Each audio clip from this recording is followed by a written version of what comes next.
Chief Compliance and Privacy Officer for PAN Foundation. Welcome. Thank you so much for having me. Thank you. And today we're going to be talking about how to stay compliant when engaging with patient assistance foundations.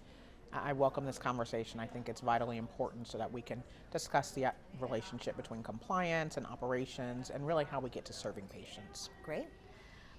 What role do charitable patient assistance foundations like PAN play when it comes to healthcare access and affordability? Well, PAN's been in existence since about 2004, and since then we've really tried to be transparent with our compliance operations. One thing that we do is really try to identify underinsured individuals and rare disease funds and try to assist them in terms of finding funding for their copays or for their premiums or even their doctor's appointments. We've helped to date over 1 million patients, and we've given out over $4 billion in assistance to those patients. We have guidance from the OIG which really suggests the relationship we should have with pharmaceutical companies and the patients that we serve. How can pharmaceutical companies engage with foundations like PAN? When pharmaceutical companies are looking to engage with copay organizations, they should first look to the OIG. They put out lots of guidance with regard to how they should interact with charitable copay assistance foundations. Their advisory opinions, and then on our side, we're making sure that there's no inducements or there's no violations to the federal anti-kickback statute, as well as our own policies and procedures.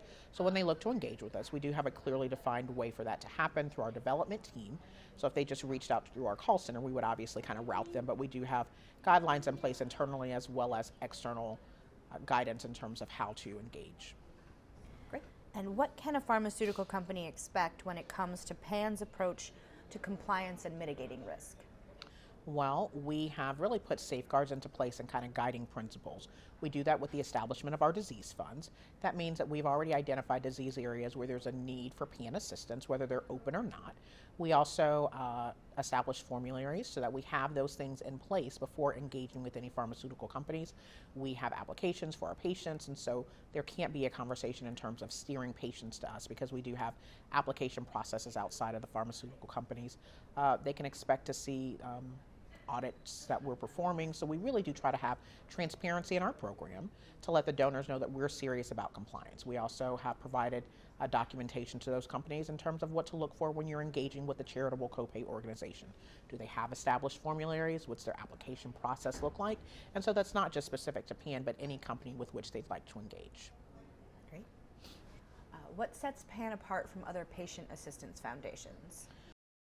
We have been around since 2004. We have incredible patient reach. Since 2004, we've helped over 1 million patients and given out over $4 billion in donations.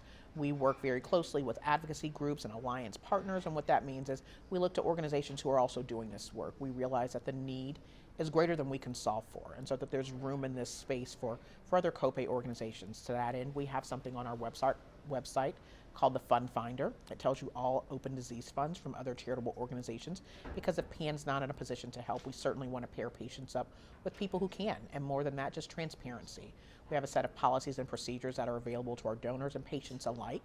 We let patients know what the application process is like, and it's very streamlined. We like to let them know if you apply and you're approved, we can get aid to your hand in less than 10 minutes. And so we just really want this to be available for the ease of patients, because patients are really what we're doing this for. That sounds great. Thank you so much for speaking with me today. Thank you.